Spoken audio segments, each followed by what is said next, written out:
Dans les rues de Genève, c'est le balai habituel des acheteurs. On prépare l'été.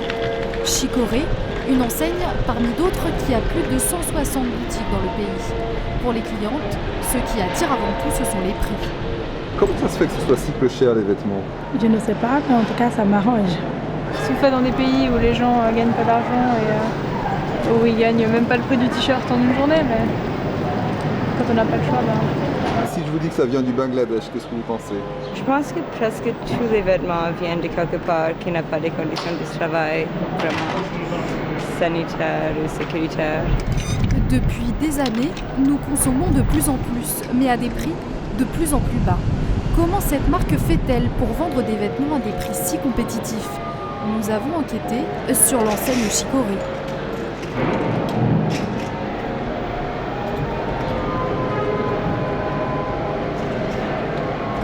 Notre enquête commence ici, dans cette banlieue industrielle de la capitale du Bangladesh. C'est justement l'heure d'embaucher et les rues ressemblent à une fourmilière. Dhaka, c'est 3,5 millions d'ouvriers qui travaillent dans 5000 entreprises de confection. Bienvenue dans l'usine textile du monde. C'est ici, au milieu des installations électriques vétustes et des déchets, que nous découvrons l'usine où sont produits les vêtements Chicorée. Depuis la catastrophe du Rana Plaza, les industriels du textile sont sur les dents. Difficile de rentrer avec une caméra dans les usines. Non, on ne peut pas vous parler. C'est un ordre de la direction. Nous ne sommes pas les bienvenus. Notre ténacité va finir par payer. Le directeur est à l'intérieur, vous pouvez rentrer. Le directeur, le voici. Il veut nous montrer que son usine a des clients sérieux et des produits de qualité. Qu'est-ce que c'est ce produit? What is it? We export it. Ce produit, nous l'exportons en Suisse. The buyer name is C'est pour Zurich. Optex. L'acheteur, c'est And Optex the et la brand marque, c'est is Chicorée. Sikuri. En fait, on fait tout de A à Z. On achète les matières premières comme le fil, et ce genre de produit, on le vend entre 42 et 45 $ par douzaine. Donc, 45 divisé par 12, ça fait 3 $ rouptantes par pièce. Moins de 4 francs par pièce, ces pulls seront vendus presque 17 francs, c'est 5 fois le prix d'achat. 1,5 millier d'ouvriers, des femmes pour la plupart, s'affairent ici chaque jour pour fabriquer ces pulls au marché. Le directeur veut nous montrer que son usine est aux normes. Ici, vous avez un extincteur, et là-bas, c'est ici. Pourtant, certaines règles de sécurité ne sont pas respectées, comme ces tuyaux qui alimentent en vapeur d'eau brûlante des fers à repasser. Son usine est loin d'être la pire au Bangladesh, mais elle n'est pas non plus conforme à l'usine idéale décrite sur le site internet de Chicorée. Leurs engagements y sont écrits noir sur blanc. Nous sommes très exigeants en ce qui concerne les conditions de travail. Des visites sur site ont lieu plusieurs fois par année.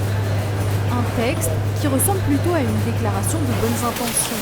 Mais dans ce pays, il est difficile de s'assurer de la provenance exacte de la marchandise. De temps en temps, on est obligé de sous-traiter, mais on fait ça seulement pour des petites quantités. Vous sous-traitez donc? Oui, on fait ça, mais c'est vraiment pour des petites quantités. Si c'est dans l'urgence, si on approche de la fin de l'échéance pour une commande, alors là, on sous-traite, mais c'est rare. La sous-traitance, c'est la bête noire des enseignes internationales. Nous voulons savoir si Chicorée a les moyens, comme il l'affirme, de vérifier la provenance de chacun de ses produits.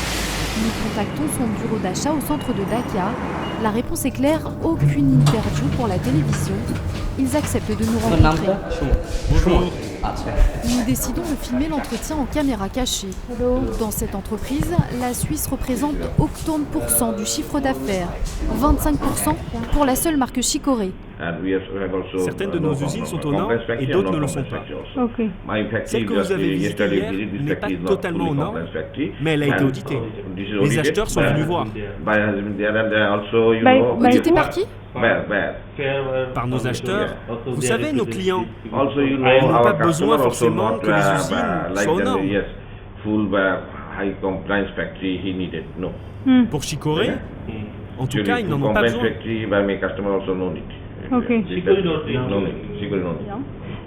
Le Suisse Chicoré semble bien moins regardant qu'il ne l'affirme. Nous avons demandé une interview au siège de la marque à Zurich. L'entreprise n'a pas souhaité s'exprimer face à notre caméra. Elle s'est contentée de ce simple mail. Nous sommes actuellement en contact étroit avec les représentants de la déclaration de Berne en vue de la signature de l'accord sur l'incendie et la sécurité des bâtiments au Bangladesh, lequel vise à améliorer de manière urgente la sécurité des places de travail dans l'industrie textile au Bangladesh. C'est la raison pour laquelle notre direction a, à ce stade, renoncé à vous accorder une interview. Pour connaître la réalité de ceux qui s'échinent chaque jour sur les chaînes de fabrication, nous nous rendons dans le quartier ouvrier à quelques rues de l'usine. Dans cet immeuble, nous rencontrons plusieurs travailleurs de l'entreprise qui produit pour Chicoré. Leurs conditions de vie sont spartiates. On est 4 à vivre ici. Nous deux, on dort sur ce lit-là, et eux deux sur l'autre. Oui, eux deux, ils dorment là. C'est bientôt l'heure de partir à l'usine et la cuisinière de l'immeuble est en retard. C'est pas prêt encore? On n'a plus beaucoup de temps. Oui, je sais. Dépêche-toi, s'il te plaît. Ils n'ont pas le temps de cuisiner. Ils travaillent du matin au soir. Et s'ils arrivent en retard, vous pensez que le directeur va les garder? Cela fait 5 ans que Karim travaille pour l'usine qui fournit Chicoré. Apporte des assiettes, il n'y en a que 2 ici. Sa femme et ses enfants sont restés dans son village. La vie à Dhaka est trop chère et son salaire bien trop bas pour toute la famille. Vous gagnez combien? Quand il y a du travail, on gagne minimum 3000 taka et parfois 7000 ou 8000. Et quand il n'y a pas de travail? S'il n'y a pas de commande à l'usine, alors on gagne 2200 taka. Quand c'est la grosse saison, on a beaucoup de commandes. Alors là, on gagne plus. Cet argent, on le met de côté. On le garde pour la basse saison. 2200 takas, soit 27 francs par mois lorsque l'usine tourne au ralenti. C'est bien en dessous du salaire minimum légal au Bangladesh. Il est fixé à 3000 takas, soit 36 francs. Pour Karim, Razel et tous les autres pourtant, il n'y a pas d'alternative. Aujourd'hui encore, ils partent ensemble rejoindre leur usine et ses horaires démentiels. En tout, on bosse 15 heures par jour. Quand il y a une commande à envoyer, les horaires sont flexibles. Les horaires, ça ne compte pas dans ces cas-là. On doit travailler jusqu'à ce que le boulot soit terminé. À quelle heure vous finissez alors? Dans ces cas-là, on commence à 8 heures et on finit parfois à 3 heures du matin. 3 heures du matin? Oui, mais c'est le maximum que l'on fait s'il y a une grosse commande. Des journées de travail qui peuvent atteindre 19 heures d'affilée pour fabriquer toujours plus de vêtements Chicoré. Le plus inquiétant, c'est que leur usine est dans la moyenne de ce pays. Il y a bien pire ailleurs. Dans d'autres établissements, la réalité est là, dure, cruelle. Bâtiments en ruine, issus de secours fermés, absence d'extincteurs. Et puis il y a bien sûr ces gamins qui travaillent au milieu des produits chimiques. T'as quel âge? J'ai 12 ans. 12. Quel âge? Ah non, 18 ans. Ces images sont celles que le monde ne veut plus voir. Les usines de la honte au Bangladesh. L'effondrement du Rana Plaza, c'était la catastrophe de trop.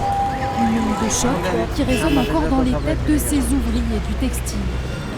Dalia vient de ces usines inhumaines. Bonjour, comment ça va? Elle a tout juste 20 ans et mène une petite révolution. Elle vient de créer un syndicat dans son usine. মালিক পক্ষ থেকে প্রথম পর্যায়ে বাধা আসে মালিক পক্ষ যখন অবগত হয় মানে জানে যখন যে আমাদের ওদের ফ্যাক্টরিতে ইউনিয়ন গঠনের জন্য প্রস্তাবিত করা হয়েছে তো ওই ক্ষেত্রে ওই বিষয়টা জানার পর ওরা অনেক বাধা দেয় Ils ont été voir mes voisins. Ils ont lancé des rumeurs sur moi, disant regardez, déjà qu'elle n'est pas mariée, en plus elle fait des choses indécentes et tente de détruire notre usine. Au départ, ces pressions ont eu raison de la volonté des ouvriers et le syndicat a eu du mal à recruter ses membres. Tu fais partie de l'équipe anti-incendie? Non, et toi? Mais il y a eu comme un déclic. Avant la catastrophe du Rana Plaza, les travailleurs pensaient en termes personnels, individuels. Aujourd'hui, ils raisonnent enfin en termes d'union. Ils pensent à tout le monde. Quand un accident arrive, tous les travailleurs sont concernés. Peu importe qui est dedans, tout le monde est concerné. Les ouvriers du textile ont une autre peur, que les grandes marques occidentales aillent produire ailleurs. Pourtant, ils ne sont plus prêts aujourd'hui à accepter ces conditions de travail qui ont terni l'image de leur pays. Ils commencent enfin à s'organiser. L'heure du réveil ouvrier a peut-être sonné.